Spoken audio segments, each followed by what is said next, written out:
So yeah, what you just saw is the build I've been playing. I've been very much enjoying PoE 2, and I've found this build for Summoner pretty early on. I've been playing it since the start. It definitely had a lot of issues early on, and there's probably ways to fix that. But I want to go over this build because a lot of people in my stream that I've been watching have tried it out themselves. They've been having just as much success as I have. So, yeah. Let's go over the build. It is a Skeleton Arsonist Summoner. So I mostly just use their projectiles for damage. Early on, I was using their active skill with Unearth Scorpions and things like that to get a little bit of extra damage from detonating them in the middle of mobs when I needed more damage. However, as time went on, there was less and less. Not only was there less of a need for that, but it also became nearly impossible to use them because the health requirement for Arsonists to be able to detonate minions just becomes too low compared to the scaling of the minions' HP, especially once you start scaling enough survivability for the Arsonists to be able to survive and constantly throw their projectiles.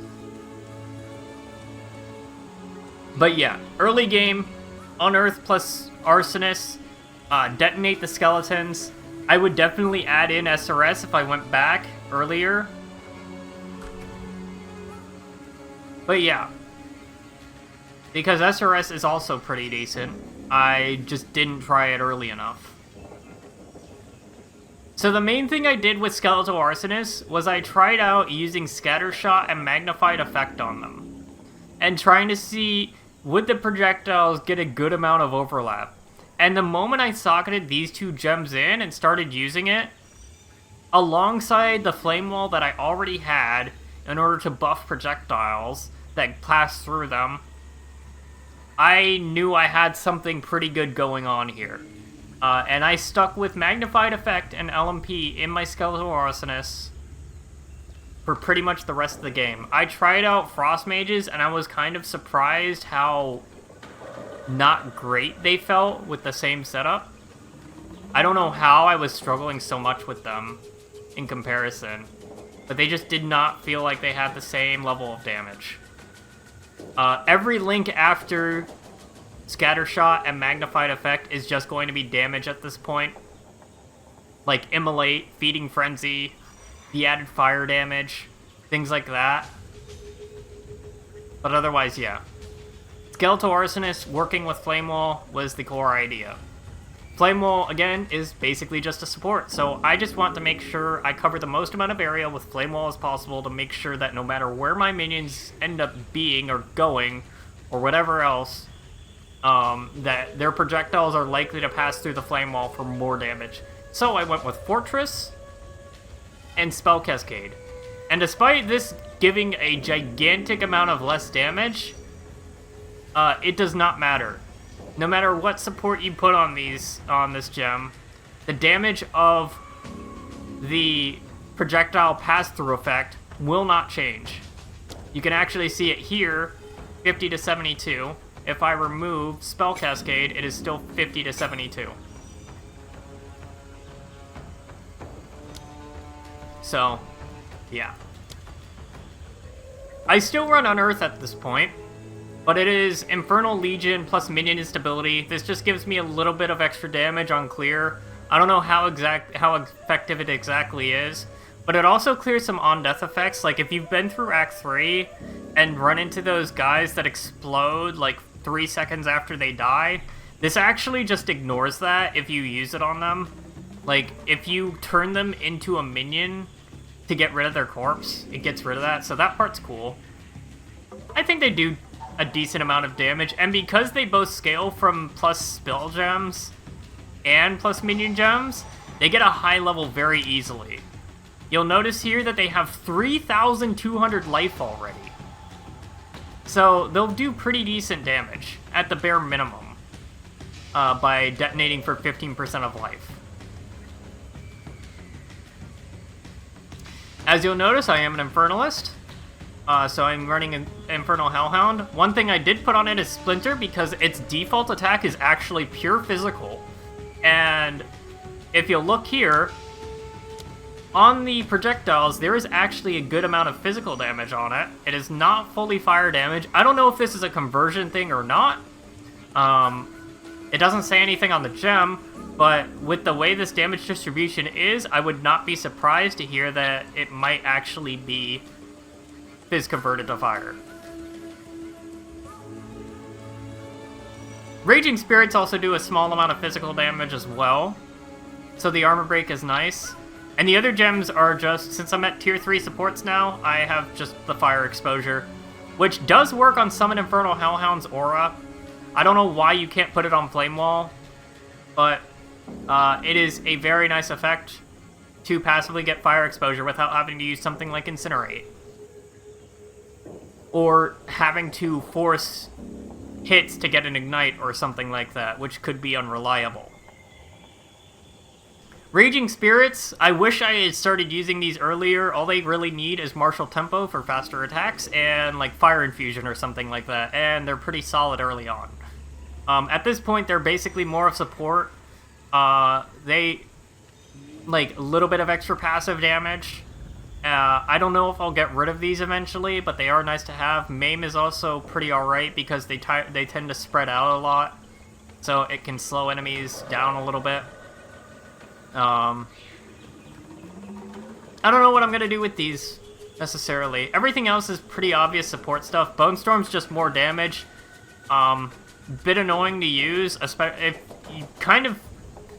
if you really want to use Bone Storm properly, you really need to adapt WSD movement, because channeling skills, you can't really change how you're moving if you're on click to move. And that is the sole reason I am running WASD right now. Pain Offering, I have linked to Font of Blood and Font of Rage. Arsonists use an attack, which is why they have attacks per second. So the Rage should give them a damage bonus, and the Font of Blood gives them some life regen. Bone Offering is for potentially having them tank some slams and survive early on. Again, the entire thing is just they need to survive in order to do their damage. As long as they are alive, they're going to be doing amazing damage. Flammability should be obvious. I have Inspiration on it to lower the cost, because the cost on this is absurd. Especially because of the fact that I found a unique chest that removes giving me mana, which is basically removing half my mana right now. I really need to get rid of this chest. But speaking of minion survivability, let's go into the passive tree. When I started out, I went through the normal nodes. I didn't go through this. This was a respec just recently. I actually went through the minion life side because I was worried. I wanted to try and work on their survivability as much as possible, but I immediately rushed up here and grabbed this minion life being faster node. I actually skipped this one, which maybe I should have gotten, honestly, but the main thing I wanted was minion movement speed, and this brings up one of the main pain points I have with minions right now. If a minion lags too far behind, it will be considered to have died, and will have to go through the revive process before it comes back to you. There is no convocation to fix this, and this is very noticeable when you're trying to go through very tight doorways, or through tight passages, or any of that. So, minion move, like, even in open areas, this issue comes up. In the recording I made before, this actually happened once. I might put a clip up here, I don't know. Because I kind of want to play the game. I'm going to be honest, that's why I'm being lazy with editing this, because I really want to just play the game. I am really enjoying it. But yeah, even in an open area, this can happen. So minion move speed helps mitigate that quite a bit. Also helps a lot for the melee minions, like the Scorpions and stuff, to get into position, and the Raging Spirits. So yeah, I probably should have gotten this node early. I actually didn't take it until recently, but 40% max life is pretty good. But after getting those nodes, I immediately rushed up here and started grabbing this wheel. Reviving faster, big deal. AoE, very good, as you'll come to learn. That's why we have AoE on the gem. On the Arsonists. And of course, survivability. Getting those elemental resistance up on the minion helps a lot with that. And then, finally, this is when the build started popping off. Obviously, reduced reservation is very good. AoE is very good. But what made the build started popping off is when I grabbed this node. And suddenly the skeletons were just, like, incredibly resilient to death. Maybe the discipline aura from the scepter I'm using now also mattered. But it was definitely, like, this point onwards that I started noticing they were destroying things. I got to Act 3 boss and started fighting Doriani. And the first phase was basically over in 3 seconds. It had to go through a bunch of lines and mechanics for about 20 seconds before transitioning to the next phase, which also died similarly quickly. And at that point, I realized this build's pretty sick.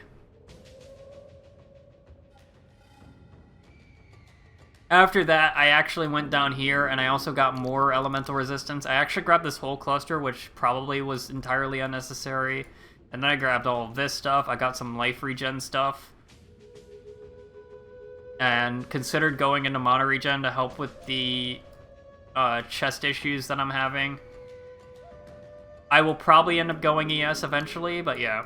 As for Ascendancy, I'm Infernalist. I've basically only taken the Hellhound node. You'll notice I have 2 points spare. This is because with my gear, this was actually a downgrade to my defenses, and this would have just straight killed me if I wanted to go this.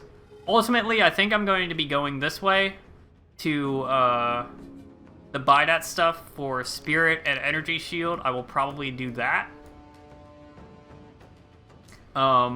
And honestly, at this point, I can now probably spec this. My issue before was that I had a large amount of cold resistance, 0 chaos res, and my fire res was the lowest resistance I had. So this made no sense for me to take.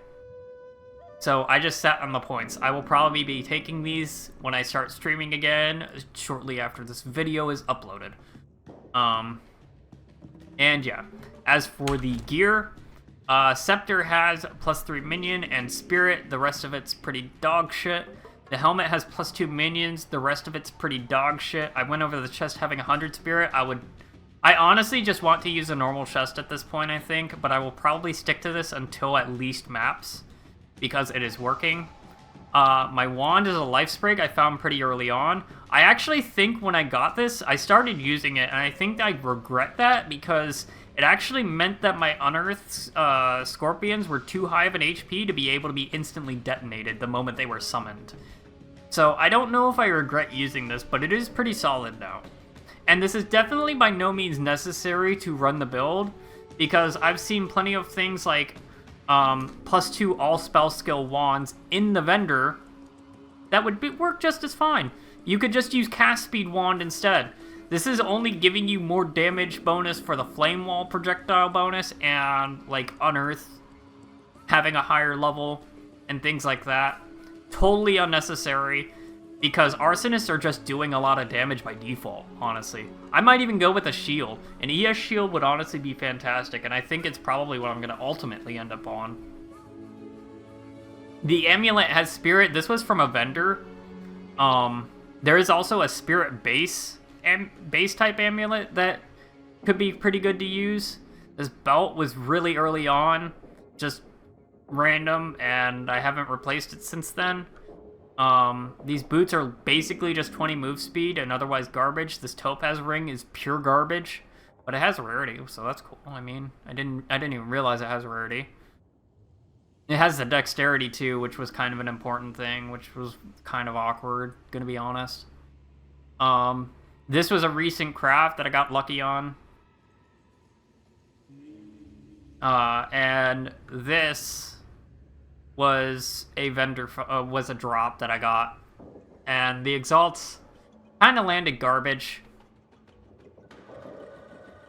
It was basically just life, strength, fire resistance. I exalted rarity, which is actually kind of cool. And accuracy. Come to think of it, now that I'm making this video, I'm realizing I actually have a good amount of rarity. It's going to be interesting to look at when I'm streaming again. Flash, just instant recovery, stuff like that. I didn't get a single minion healing class. I'm wondering how that would have changed my gameplay early on, but yeah. Anyways, I think that's about it for the build. I don't know if there's anything else to go over with it. Thanks for watching. I want to play more of this game. So, low editing stuff and all of that, probably to come for a while. Build very strong, Arsonist very strong. I don't know how I keep just, like, finding good summoner builds in the first thing that I play in games, but, like, it happened. I didn't even, like, really plan this. I had no way to really plan this because I didn't play before this early access. So, I didn't even research much at all. It just happened. So yeah, that's cool. Anyways, thanks for watching. I'll be streaming live on Twitch, stuff like that. Appreciate it. We will see where we go. Take care. Also, my dumbass had to record this 3 times because the first 2 times I did this, I was muted. I'm really good at making videos.